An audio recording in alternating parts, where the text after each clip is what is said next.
Now let's get to the questions quickly, because it's the questions that you give that will give you the first hand experience of solving. So what is the distance between the points A 2 minus 1 3 and B 4 5 6? So this is actually a coordinate geometry question, but you can solve it using vectors. Suppose this is a vector A, right? Now this is actually position vector, right? Because you are giving the x, y and z coordinates. So you are giving the position of a particular point. So what I will do is that I have a vector. Let me write this as 2 I cap minus j cap plus 3 k cap. So I have to do B equal to 4 I cap plus 5 j cap plus 6 k cap. Now what I have to do is the distance. When I have to measure the distance between 2 points, I have to subtract them, right? Suppose this is a point here, there is a point here, and I have to measure the distance. So I'll have to subtract them, right? So I'll do what I'll do is that B minus A. B minus A would give me 4 minus 2 is 2 I cap, and 5 into minus 1 is again 6 j cap, and 6 minus 3 is 3 k cap. Alright, now this is called displacement actually, right? This is known as the displacement because this is a vector quantity. Now if I want the distance between B and A, right? So what I'll do is that find the magnitude of this vector. How do I find the magnitude? As I have said, you simply have to do something like that: ax square plus ay square plus az square, right? In this case ax is 2, right? So what I'll write, 2 squared plus ay square is 6 squared and az square is 3 squared, and this is equal to 4 plus 36 plus 9. So basically 49 is equal to 7. So distance between 2 points given here is 7 units. Alright, you can simply do that the usual coordinate geometry way, where we have to is x2 minus x1 whole squared plus y2 minus y1 whole squared plus similarly z2 minus z1 whole square, and then do the square root. It's the same thing, but I am showing you the vector way of doing things, because it could be that instead of saying 2 minus 1 and 3, they could give me the say that the position vector of a particular vector is 2 I cap minus j cap plus 3 k cap, and you find the displacement of the vector from the point B. Then in that case we have to find the displacement in this way, and then find the magnitude of the vector if needed to find the distance between the 2 points. I hope this is clear, and so that we can move to the next question. Alright, so the second question is, we have two vectors A and B such that their magnitude of A is 1, magnitude of B is 4, and their dot product is 2. A dot B is 2. Please note that I have not put the vector sign here for lack of simplicity in writing that sign. So I'm just avoided that, but please be sure that these are two vectors here. And I have another vector C that's defined as C is 2 times of A cross B, and then I have to subtract it from a vector of 3 times of B. Alright. Now at this point I must tell you that suppose I have to subtract two vectors. Suppose I have vector A and there's another vector B. I have to subtract them. Subtraction is simply addition of minus B. I have that addition of minus B. Alright. So suppose this vector B is along this direction, then minus B would be similarly along the negative direction. Right. If B is along this direction, minus B would point in the opposite direction. Simply magnitude wise they are same, just the direction is opposite. So you have to do A minus B. That means I am adding A and minus B. I hope that is clear. Now let's see what the question is asking. Then I have to find the angle between B and C. Now when you talk about angle, the first thing that should come to your mind is the dot product, right? Because there was a cos theta term there. Cos theta term will give me the theta, right? So what I will do is that this C here is given as 2 times A cross B,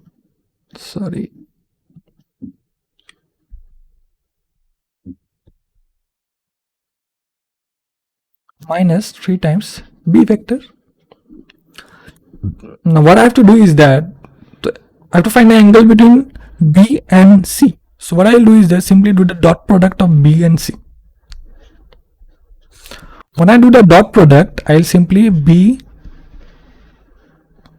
dot a cross b minus 3 times b dot b.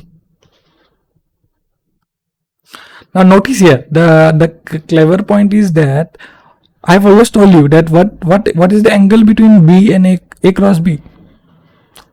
A cross b is always perpendicular to both a and b, right? A cross b is perpendicular to both a and b. Remember that I told you in the quite a few minutes ago that a cross b is perpendicular to both a and b. So of course this angle between b and a cross b is 90 degree, right? If there is a here and b here, then a cross b would point somewhere in this direction. Suppose this is the plane in which a and b are lying, and a cross b would be in this direction. So angle between a cross b and b would be 90 degree, right? So what does that mean? I told you if there was two perpendicular vectors, the angle between them is 90 degree. So cos of 90 degree is 0. That means what? The dot product of two perpendicular vectors is 0. So this part here would give me 0 because cos 90 degree is 0 irrespective of the magnitude of a and b, right? So this first part would contribute nothing. So what I will get is that 0 minus 3 times b dot b. B dot b is what? Mod of b squared, and cos 0 is anyway 1, so I don't have to worry about that. So b square, I have the magnitude of b as 4, so that would be around minus 3 into b square is 16. 16 3s are 48, so that should be minus 48. So b dot c is minus 48. So what I have to do is that the angle between b and c. So mod of b, mod of c is equal to, sorry, let me erase this part here.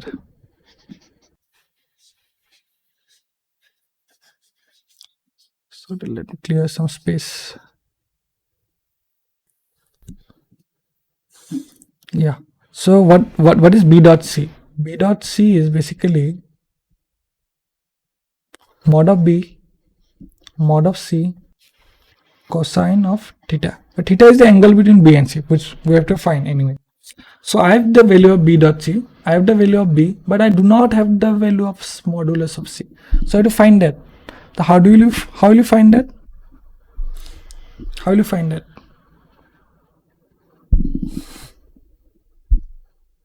How will you find that? It's quite a thing. You have to do the cross product of. The simple way of finding the modulus of c is simply do the c dot c stuff, right? C dot c stuff, and you'll see it's quite easy actually. C dot c is simply a cross b minus 3b dot with the same thing, right? 2 times a cross b minus 3b. Now if you notice that the dot product of a cross b and b would anyway be 0, right? Because these two are perpendicular to each other. Similarly, this dot product would also be 0. So what we have to do is that multiply this term with this term and multiply this term with this term. Simply. Because perpendicular components dot products will cancel out anyway. So what I'll do is that 2 times 2 square a cross b dot a cross b and minus 3 is basically 3 squared b dot b. You can try writing the cross terms here, right? Like 2a cross b dot minus 3b. That would be anyway be 0 because b, as I have seen here, b times b dot a cross b is 0. So that would be anyway be 0. So we don't have to bother about that term. So it will be like 2 square is 4. A cross b dot a cross b. That is again modulus of a cross b whole squared. Right? Modulus of a cross b whole squared plus 9 of modulus of b squared. Now you might think that this is quite a lengthy question and it do not come in AITC. My motive is not for doing this question for the purpose of practice of ATC. I'm just giving the concept here. Okay, so the multiple concepts should be cleared in this question. At the later stage, we'll do the problems at the level of ATC, of course. But here, the level is of course similar, but I've combined multiple questions in one question. That's why it's taking a little bit of time. So don't have to worry about that actually, because they should give you a good practice before the exam. Now, what is a cross b whole square? It's simply 4 times mod of a square mod of b squared sine square phi. But phi is the angle between a and b. So this is a, this is b, this is the angle phi. Okay. The theta angle was something else. It was angle between b and c. Okay. So we have 4 times a square b square sine square theta plus 9 times b square is 4. 9 times 4. Now how do we know sine square phi again? Again, I have to use this thing here. A dot b. A dot b is 2, right? That means what? Mod of a, mod of b, cosine of phi is 2. We have mod of a as 1, mod of b as 4. So cosine of phi is equal to 2. So cos of phi is simply 2 by 4. Let me put this below. Right, let me put this here. All right, and this will give me enough space. So cos of phi is 2 by 4 or 1 by 2. If cos of phi is 1 by 2, what is this angle? This angle is simply 60 degree, right? So sine square of phi would be how much? 4 times a square is 1, b square is, of course, 4 square is 16, and sine square phi. Sine of 60 degree is root 3 by 2, so this would be 3 by 4 plus 9 4s are 36. So this 4 and 4 would cancel out, so I have 16 3s are 48 plus 36. That would give me 84. All right. So we have the magnitude of c squared. So what would be the magnitude of c? Magnitude of c would give me root over 84. Probably I might make some mistakes in my calculation. You might point that out if in that case in the comments. But I think it's quite alright till here. So now you will use this thing here, right? Here I will use it. Let me see. So cos of theta would be b dot c divided by mod of b upon mod of c. So b dot c is, I have found out, it's minus 48. Mod of b is 4 and mod of c is root over 84. Right?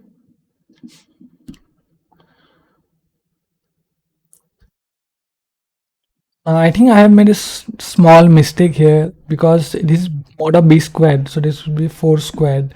So this would be simply 16 into 9, so this would be around 144. So this can be wrong. 144 plus 48, that would give me 8 plus 4, 192. So mod of c would be mod of square root of 192, that would be roughly around 8 root 3. Not roughly, it's exactly 8 root 3. So I have to find out the value itself here. So let me correct this part here. All right. So 48 times 8 root 3. So what I'll do is the 8 6 is 48, 2 2 is 4, 2 3 is 6. So this should roughly be minus root 3 by 2. So once you have cos theta equal to minus root 3 by 2, alright, then you can find out the angle. Now cos 30 degree is root 3 by 2, but here we have minus root 3 by 2. So that I have to do is that cos of 180 degree minus 30 degree. Alright, so 180 degree minus 30 degree would be cos of 150 degree. That would be equal to minus root 3 by 2. You can check that for yourself actually quite easily. Now let me quickly summarize the steps I have done here. So what we have asked in the question, I have to find the angle between B and C, right? So what I have done in the first step is that I have taken the dot product of B and C. Why? Because B dot C is mod of B times mod of C cosine of theta. So if I have to find this angle theta here, I have to first do the dot product and then divide it by mod of B and mod of C. So first step I did was find the dot product of B and C, that I found out as minus 48. Alright, then what I did was find the magnitude of C vectors, because I have to plug in the value here, right? Because I do not have that value, I have to find that value. How will I find that value? Simply by doing C dot C. When I do C dot C, I get mod of C squared, and what I did was A cross B minus 3B dot 2 times A cross B minus 3B. Here I use the fact that the dot product of two perpendicular components is 0, because A cross B is perpendicular to B. So the dot product would be 0, and similarly I'll find out the way where I get A cross B mod squared. Now A cross B mod square is again not given to us, because I do not know this angle of sine square phi, but what I have is A dot B. What I used is A dot B is A and B cos phi, where phi is the angle between A and B, and phi, as we find out, is 60 degree, because cos of 60 degree is half. So once I got this value of phi, I plugged in this value here, right? Because sine of 60 degree is root 3 by 2, sine square phi is 3 by 4. Once I multiply this thing out here, what I get is that mod of C is root over 192, which is 8 root 3. I do not approximate the value of root 3 here, because we will get to that easily in the final step. Now finally I have to find out this cos theta, right? Because this is the angle that was asked, the angle between B and C. What I'll do is that B dot C divided by mod B mod C. I have all this value here now, minus 48 upon 4 into 8 root 3. Once I do that calculation, I'll get minus root 3 by 2. Now I know that cos 30 degree is root 3 by 2, but what is the value that will give me minus sign here? Because cos of minus 30 degree is again root 3 by 2, but cos of 180 degree minus 30 degree is cos 150 degree. Now you might be wondering how this has come about. Of course I'll discuss this in the trigonometry section if you do not know the answer, but just remember that this is a cosine formula, trigonometric formula. Cos of 180 degree minus theta is minus of cos theta. Alright, so cos of 180 degree minus 30 degree is simply minus cos of 30 degree, which is minus of root 3 by 2. So this minus root 3 by 2 is coming from cos of 150 degree. So the angle between A and B is 150 degree. Or what you can see is that if this angle is between A and B is 150 degree, this angle is 150 degree. The other angle will be 360 minus 150 degree. Alright, someday the question might be asking for the larger obtuse type angle, that's the external angle. Then we will use this angle 360 minus 150. Alright, but that's not the question here. So once we are done with this question, we can move to the next question. I hope it's clear to all of you. It was lengthy, but the steps were easy. I took this question so that I could explain all the different types of manipulations that can be done using dot products, cross product, and magnitude. We have almost done and used all the formulas that we discussed today in this one problem itself. So quickly move to the next question here. So I have this question number 3 here, and these are the options. Actually, this is a PYQ. So we have two vectors, A here, B here, and another vector C here. I have to find a unit vector that is parallel to this 2A plus 3B, 2A minus B plus 3C. The first step you do is that you find these vectors individually, 2A minus B and 3C. So 2A is 2 times I plus 2 times J plus 2 times K. B is simply B, so I will not be bothered about that. I will write that down here though. Minus J plus 3K. And I have to subtract this, right? 2A minus of B. So what I will do is that I will subtract this from this. What I will get is 2A minus B is equal to 2 minus 2 is 0. So no I cap. This would give me 3J cap. And this would give me minus of K cap. The first step is clear, right? Now I have to add another thing, 3C, right? So what is the 3C here? 3I cap minus 6J cap plus 3K cap. Now I have to add this stuff with the above thing. So what I get is that 2A minus B plus 3C is 3 times I cap. You can always add I cap with I cap. You cannot add I with J, right? As I told you, similar types of vectors add together. So J would get me minus 3J cap and K would get me plus 2K cap. This is quite simple stuff, just addition of similar stuffs. So I is added with I, J is added with J, K is added with K. Subtraction also similar rules. So once you have this vector, let me call this vector, let me call this M vector. Now of course this vector is not a unit vector because we have to find out a unit vector. So how will I make this a unit vector? Simple. Just find out the magnitude of this vector first. What would be that? Mod of M is simply root over the components ax square plus ay square plus az square. So we have 3 squared here, minus 3 squared here, and plus 2 squared. So what I have is that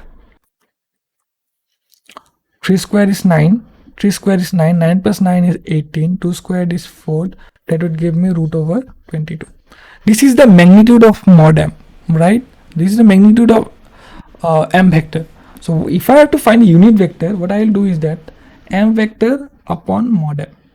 When I divide the vector by the modulus, what remains? Just the direction, right? So this would give me the required vector. So it would be 1 by root 22 times 3 I cap minus 3 j cap plus 2 k cap. This is the required vector. Let me see which one is the one. Okay, this one. 3 minus 3 plus 3 plus 2. So not this one. Yeah, sorry, this is the one. This is the one. 3 minus 3 plus 2. Alright, so this would be my correct option. Quite simple stuff. To find a unit vector, just divide the vector by the modulus of that vector. Once again, similar modulus finding operations. What we have is the magnitude of a vector. So what I will do is that this is a modulus, so it would be ax squared plus a y squared plus a z squared. Now you can see all the components here are same, so it would be 1 by root 5 whole squared plus 1 by root 5 whole squared, again 1 by root 5 whole squared. So that would give me 1 by root 5 common times root 3. So this would be the magnitude of the A vector. Quite simple actually. Once you have I, j and k, everything becomes easy. But if you do not have I and j, that would be a difficult thing to find the magnitude. That I would discuss that actually in latest chapters when we discuss coordinate geometry. Now let's talk about this. A and B are unit vectors. Then the maximum value of A plus B and mod of A minus B. Now A plus B, what is that thing?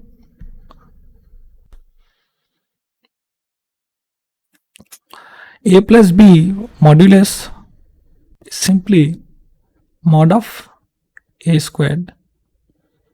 This is the formula, right, for finding the magnitude of the sum of two vectors. Okay, this formula, you remember it, and if you want the derivation, you can simply look at the NCERT book.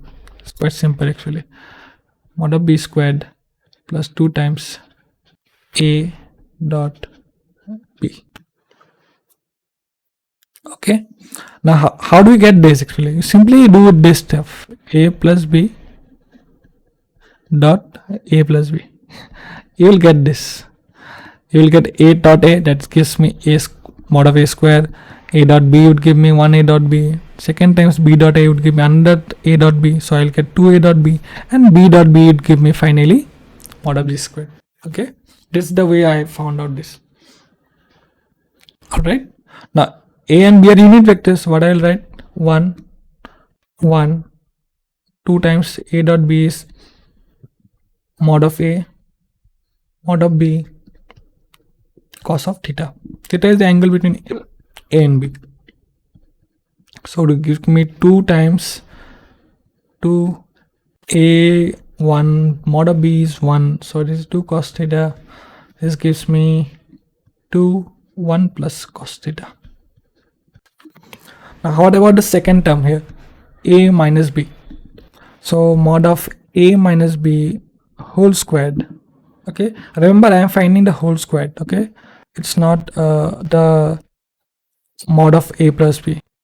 So what I'll do is that simply do the dot product, right? Again, I think you will clarify the stuff here. A dot A is mod of A squared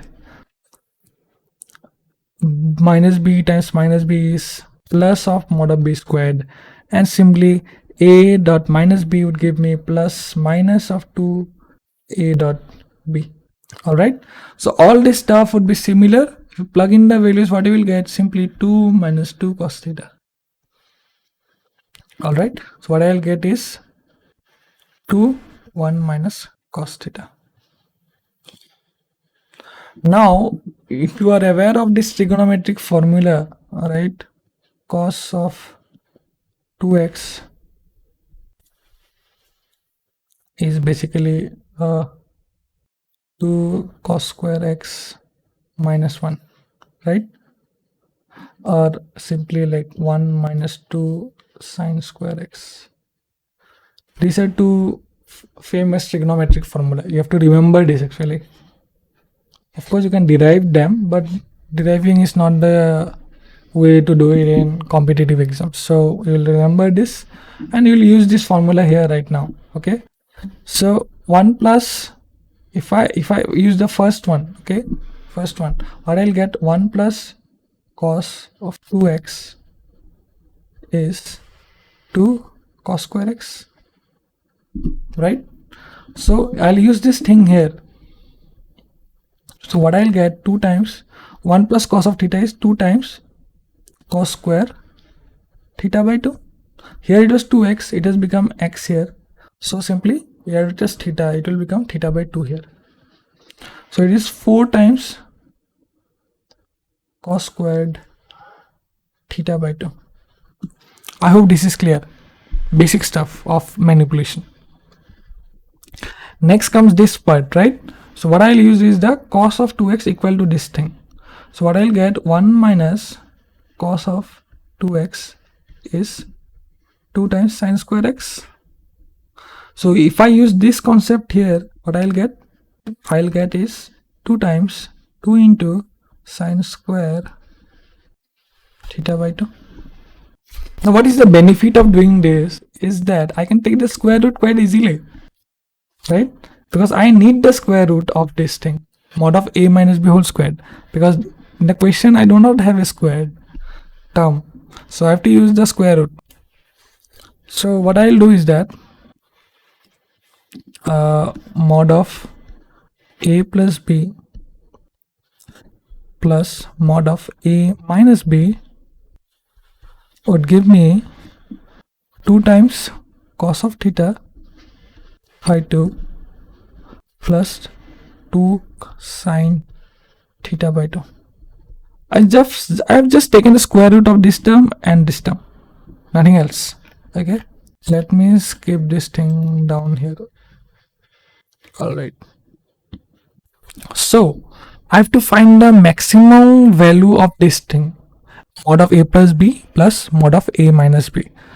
So what I'll do is that take these two common and put the cos theta by 2 and sine theta by 2 in brackets. Now what is the maximum possible value of cos theta by 2 plus sine theta by 2? You might think that maximum value of cos something is 1, right? So 1, when cos is 1, sine is 0. Sine is 1, that means cos is 0. So maximum value of these two things would be 1 plus 0 or 0 plus 1, that would be 1, right? But it's not the case actually. What I'll do is that, remember this trick, when you have cos theta by 2 plus sine theta by 2, multiply this thing with 1 by root 2. The idea is that what I'll do is that take this 2 here, okay, take a root 2 outside and multiply both this term by 1 by root 2. So what I have is cos of theta by 2 plus 1 by root 2 sine of theta by 2. Why am I doing this?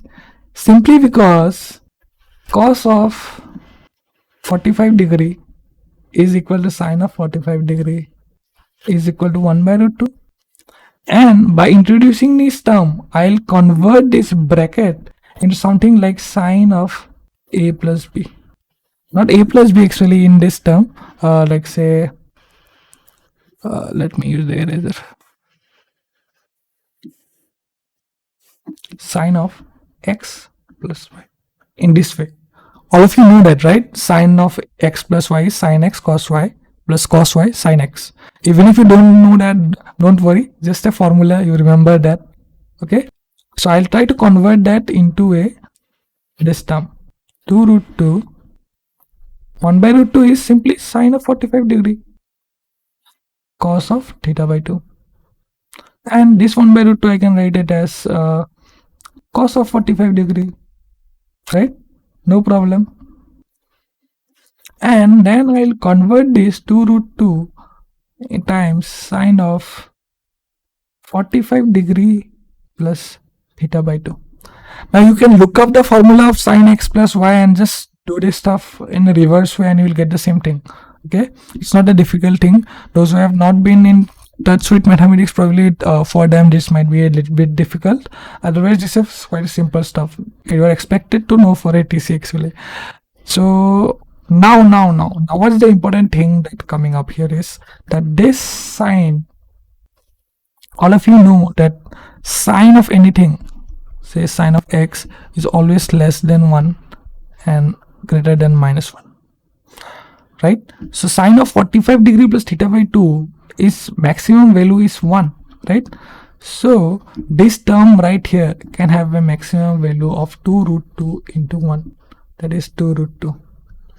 And what is the minimum value? If somebody asks you the minimum value, this term can take the minimum value of minus 1, right? So the minimum value is minus 2 root 2. So our option would be C, 2 root 2. All right, I'm sorry if I am using too much trigonometry in today's class, because you are expected to use trigonometry in vectors actually. I'll discuss this concept once again when you get to coordinate geometry, so that wouldn't be a problem if any of you are finding difficulty. Now let's get to this last question now, question number 6. So we have 3 vectors p, q and r, all are unit vectors of course, and their sum is 0, and I have to choose the correct option. Now again, these are similar kind of questions that has been asked earlier. So I'm using not the exact questions but similar kind of question that has been asked earlier. And many a times I've combined couple of questions into one question. So it might feel like one question is quite long, but otherwise they are like made up of smaller questions bundled together. Okay, so instead of doing like say 20 questions, I made them 6 questions. So for this question here, what we have is P plus Q, P plus Q plus R as 0. The sum of 3 vectors is 0. Now, what would that look like geometrically? Suppose this is the P vector and this is the Q vector. Now, sum of P plus Q is this, right? This would probably be the sum of P plus Q, but I have to add another vector, and for that what you have to do is that R vector is in this direction. So this P plus Q vector is being nullified by this R vector, so we will get as 0. So this is actually an equilateral triangle. P, Q and R forms an equilateral triangle such that P plus Q plus R gives 0. 0 of course, because we are coming back to the original spot. It's simply the logic. Anyways, so we have to find whether this P cross Q, Q cross R and R cross P are perpendicular or not. How will I do that? How will you check something is perpendicular or not? Right? So first we have to generate this thing, right? P cross Q. There is now nowhere in this equation we have P cross Q, right? So to first generate this thing. How will I generate this thing? I'll multiply this with Q under cross product of Q. So what I'll get is that P cross Q plus Q cross Q plus R cross Q. Again, 0 cross Q. This is 0 vector actually. Okay, so 0 cross Q is 0. Now we have found an example of why U is 0, right? Because the result of 3 vectors when they nullify themselves would give me a 0 vector. So we just can write 0 here. So 0 cross Q. 0 cross anything would simply be 0. So don't have to worry. Again, look at this term Q cross Q. What would this be? This is again be 0. Why 0? Because Q cross Q is mod of Q times sine of theta. Theta is the angle between the two vectors, and here the angle between two vectors is 0 because Q and Q are the same vectors. There is no angle between them, so there is 0 angle between them. So sine 0 is 0, so Q cross Q is 0. So we have P cross Q is equal to minus R cross Q. Alright, P cross Q is equal to minus R cross Q. Now whenever there is a minus sign, remember this is the same thing as writing as Q cross R. Right? In scalar product, A dot B is same as B dot A. But in cross product, A cross B is the opposite of minus B cross A. Whenever you change the order, there is a minus sign. Okay, so R cross Q, I can remove this minus sign by simply write Q cross R. Right? Now, what I am getting is that P cross Q is equal to Q cross R. Now, again, what I have to do is that, of course, this option is eliminated because they are not mutually perpendicular. Right? Because these are parallel, P cross Q and Q cross R, they are the same thing. Of course, they are not perpendicular to each other. So we have remaining is that this question and this question option. Now you have seen for yourself that P cross Q is equal to Q cross R, but I do not know if this is equal to 0 or is not equal to 0. Right? I do not have any substantiated proof to say that P cross Q is definitely 0. So I'll go with this option. Alright. So I'll go with this option because P, Q and R are not unit vectors, right? So P cross Q is definitely something that is non-zero. right? Because P is 1, Q is 1, and if they are not, P and Q are not same or collinears, then of course PQR are not collinear. Right? I have seen for myself here in this diagram that P cross P, Q and R are not collinear. Collinear means they are not parallel, they are not the same thing. P is not equal to Q, right? If P is not equal to Q, then the angle between them is certainly not equal to 0, right? So P cross Q, suppose P cross Q is mod of P mod of Q sine of theta is the angle between P and Q, and this is n cap. Now I have shown here that this angle must be 60 degree, right? So this is 60 degree, this is 1, this is 1, this is certainly not equal to 0. So option A is eliminated in that way. So my correct choice would be C. Alright. So I have come to the end of today's lecture here. No further questions. But what I have tried to do is that give you a brief summary of the concepts involved in vector addition, product, cross product, and I think there is one other important thing that I have to tell you, the cross product thing. Okay, whenever there is a cross product between two vectors, suppose say A cross B, and A is a vector, as say A1 I cap plus A2 j cap, say, plus A3 k cap, and B is another vector. Let me write it down as b1 comma b2 comma b3. This is another way of writing that this is b1 I cap plus b2 j cap plus b3 k cap. How will you find the cross product? It's quite a lengthy process. What I will do is that find the determinant I j k of a1 a2 a3 b1 b2 b3. You find the determinant and you will get the cross product. Now how do you find the determinant? That is a topic for another day. Alright, I think most mathematical students would know this quite easily. So with this we have come to the end of the lecture, and stay tuned for further updates, and hope to meet you soon. Thank you.